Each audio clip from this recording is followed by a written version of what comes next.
नाज़रीन welcome back. 9/11 के हवाले से स्पेशल प्रोग्राम में वक्फे से पहले हम इस पॉइंट तक पहुंचे थे कि पाकिस्तान ने अमेरिका का साथ देने का जो फैसला किया, वहां उसे जहां कुछ स्ट्रेटेजिक एडवांटेजेस हासिल हुए, कुछ रिलीफ मिली, वहां उसके लिए पेचीदगियां पैदा हुई, कॉम्प्लिकेशंस पैदा हुई। और नजम, आप ये कह रहे थे, आपने एक बड़ी दिलचस्प बात की, आपने कहा कि जहां न्यूक्लियर प्रोग्राम को पाकिस्तान ने बचा लिया, वहां कश्मीर को पाकिस्तान ने सेक्रीफाइस कर दिया। कि पाकिस्तान ने कश्मीर को टोटली सेक्रीफाइस कर दिया? नहीं, एक्चुअली सेक्रीफाइस का लफ्ज़ गलत है। सेक्रीफाइस से ये मुराद है कि वो जो यूएन रेजोल्यूशंस थे वो फारग हो गए, क्योंकि अब जो नया पीस प्रोसेस शुरू हुआ है इंडिया के साथ, वो बेसिकली स्टेटस को एडजस्ट करने का है। पाकिस्तान और इंडिया के दरमियान ये जो पीस प्रोसेस शुरू हुआ है, जो मुशर्रफ ने शुरू किया था, out of the box thinking, उसमें जिहाद ख़त्म हो गई है। उसमें कश्मीरी जो हैं वो जो खुद फैसला करेंगे उसकी मकबूलियत होगी, और यूएन रेजोल्यूशंस के तहत नहीं, पाकिस्तान, इंडिया और कश्मीरियों को तीनों को बैठा के कोई चीज़ निकलेगी। और वो चीज़ क्या निकलेगी, उसकी लिंक है जो नवाज शरीफ साहब बात कर रहे थे, चनाब फॉर्मूला।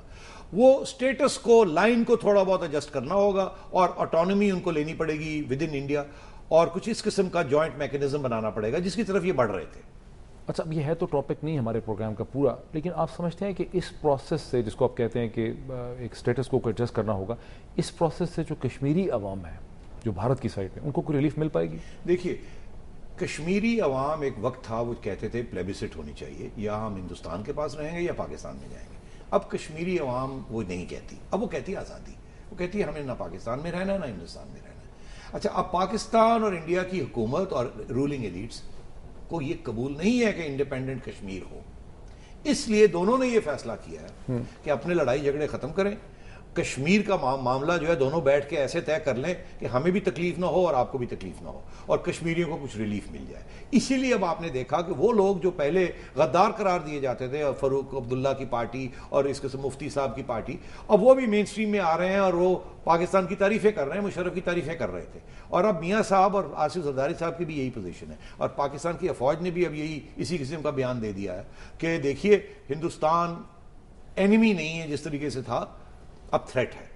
तो वो एनिमी वाला नोशन और कश्मीर बन के रहेगा पाकिस्तान, वो खत्म हो गया। अच्छा, कमिंग बैक टू दिस, जो कॉम्प्लिकेशंस और पेचीदियां पाकिस्तान के लिए पैदा हुई 9/11 के बारे में, उसमें सर फहरिस्त अब क्या है? देखिए, सबसे पहले तो ये है ना कि हमारे अंदर एक पाकिस्तानी तालिबान तहरीक कायम हो गई है, जो कि दंदनाती फिर रही थी और सारे आपके इलाके जो है टेक ओवर कर रही थी।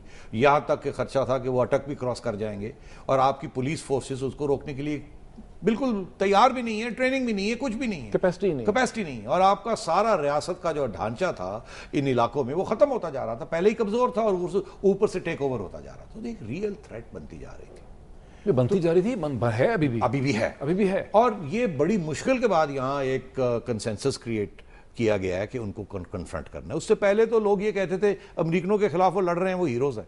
अब वही हीरोज विलन्स बन गए हैं। शुक्र है कि वो विलन्स बन गए हैं, नहीं तो वो तो आपको फारग कर देते, ना आपको एक्सेप्ट करते, ना मीडिया को, ना सुप्रीम कोर्ट को, ना जमहूरियत को। वो तो किसी चीज को मानने के लिए तैयार नहीं थे। लेकिन एक तो फिर ये होगा ना कि एक तो पेचीदगी है, तो ये एक इंटरनल एग्जिस्टेंशियल थ्रेट बन गई है जो कि पहले नहीं थी।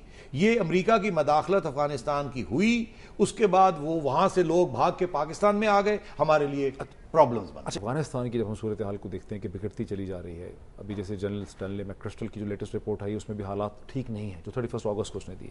ठीक, अगर अफगानिस्तान के हालात अमेरिका के कंट्रोल में नहीं आते, तो पाकिस्तान के अंदर जो तालिबान रेजिस्टेंस मूवमेंट है, अगर तालिबान स्ट्रांग होते रहते हैं अफगानिस्तान में, तो फिर इसके क्या इम्पैक्ट निकल सकता है? तो बहुत ही खतरनाक सिचुएशन है ना। अगर अमेरिका और पाकिस्तान और अफगानिस्तान की हुकूमत मिल के तालिबान के साथ मुकमुका करके पीस, अमन नहीं क्रिएट करते, या तालिबान को कंप्लीटली एलिमिनेट नहीं कर देते, दो ही सूरतें हैं ना। तीसरी सूरत है कि वो टेक ओवर कर ले, अमेरिका बाहर चला जाए, छोड़ जाए, और काबुल गिर जाए, करजई फारग हो जाए, मुल्ला उमर वापस आ जाए। तीन सूरतें, या तालिबान जीत जाएंगे, या तालिबान हार जाएंगे, या किसी की जीत हार नहीं होगी और एक कंसेंसस गवर्नमेंट, न्यूट्रल गवर्नमेंट बन जाएगी जिसमें तालिबान की भी शिरकत होगी। ये तीन ऑप्शन है, चौथा ऑप्शन तो नहीं है। फिर ही अमेरिका जा सकता है ना वापस अपने ट्रूप्स निकाल के। 8 साल लगे, 4 साल लगे, 5 साल लगे। अब सूरत हाल ये है कि अगर अमेरिका की शिकस्त हो जाती है, तो उस शिकस्त के साथ फायदा किसका होगा? फायदा तालिबान का होगा। अच्छा, अब ये वो तालिबान नहीं है जो कि आपने और हमने सपोर्ट किए थे 1995 में। वो मुल्ला उमर नहीं है। یہ وہ القاعدہ نہیں ہے، یہ تو بہت مضبوط، ایک مضبوطی کے ساتھ واپس آئیں گے نا، ایک جیت کے ساتھ واپس آئیں گے۔ میں آپ کو یہ کہوں کہ اگر افغانستان میں طالبان جیت جاتے ہیں اور ٹیک اوور ہو جاتا ہے اور امریکہ ویتنام جیسا سنڈروم ہو جاتا ہے کہ امریکہ بھاگ جاتا ہے وہاں سے اور کرزئی حکومت گر جاتی ہے اور یہ طالبان دھن دھناتے آ جاتے ہیں، دو سچویشنز میں دو چیزیں تبدیل ہو جائیں گی جو کہ پہلے نہیں تھی۔ پہلے یہ تھا کہ افغانستان میں طالبان کابل میں تھے اور ناردرن الائنس امر شاہ مسعود تاجک اور ازبیک کا الائنس تھا وہ نارتھ میں تھا، تو ایک ڈویژن ہوئی تھی، ایک بیلنس آف پاور چل رہا تھا۔ اب وہ نہیں ہوگا، اب طالبان سارے افغانستان پہ پہنچ جائیں گے۔ ابھی آپ نے دیکھا 4000 جرمن ٹروپس ہیں نارتھ افغانستان میں اور ان کو دقت ہو رہی ہے، طالبان وہاں بھی انفلٹریٹ کر گئے اور وہاں بھی اٹیکس ہو رہی ہے۔ یہ جو پاکستانی ملٹری اسٹیبلشمنٹ کا بلیف ہے، جو میری بات پوری نہیں ہوئی، طالبان اگر سیز کر لیتے ہیں تو ان کا اگلا نشانہ کیا ہوگا؟ تو آپ کا خیال ہے وہ چپ کر کے بیٹھے رہیں گے؟ القاعدہ چپ کر کے بیٹھی رہے گی؟ ان کا اگلا اٹیک پاکستان۔ انہوں نے آلریڈی دیکھا کہ انہوں نے کتنی یہاں کامیابی تھی، اس کے بعد تو میں سمجھتا ہوں کہ آپ کا وزیرستان اور فاٹا یہ تو سال ڈیڑھ کے اندر اندر یہاں وہ گر جائے گا، وہ طالبان سیز کر لیں گے اور پھر یہ پشتون نیشنلزم اس طریقے سے ابھرے گی اور اس کو جب اسلام کے ساتھ ملایا جائے گا اور طالبان کے ساتھ ملایا جائے گا تو آپ کا تو نارتھ ویسٹ فرنٹیئر پروونس نہیں بچے گی۔ سو ایک چیز ہم یہ کہہ سکتے ہیں کہ 9/11 کا جو ایک بہت بڑا سائیڈ ایفیکٹ ہے، جو اس کا ایک ڈیفالٹ ایفیکٹ ہے، وہ ایک سیریس رائز ہے پشتون نیشنلزم میں۔ پشتون سینس آف آئیڈینٹی جو ہے، تشخص جو ہے، اس کو 9/11 کھول کے سامنے لے کے آیا۔ پہلے پشتون نیشنلزم سیکولر نیشنلزم تھی، عوامی نیشنل پارٹی کی، باچا خان کی نیشنلزم تھی، اب ملا عمر کی نیشنلزم۔ وہ جو نیشنلزم تھی وہ زیادہ سے زیادہ اتنا کہتے تھے کہ ہمیں پختونخوا بنا دیں، یہ نہیں کہتے تھے کہ فرنٹیئر کو افغانستان کا حصہ بنائیں۔ مگر مجھے یاد ہے کہ جب طالبان رژیم پاور میں تھی، 1996-97 کی میں بات کر رہا ہوں، طالبان کے منسٹرز یہاں ہمارے علاقوں میں آتے تھے اور کہتے تھے یہ تو ہمارے علاقے ہیں، ہم تو ڈیورنڈ لائن ایکسیپٹ ہی نہیں کرتے۔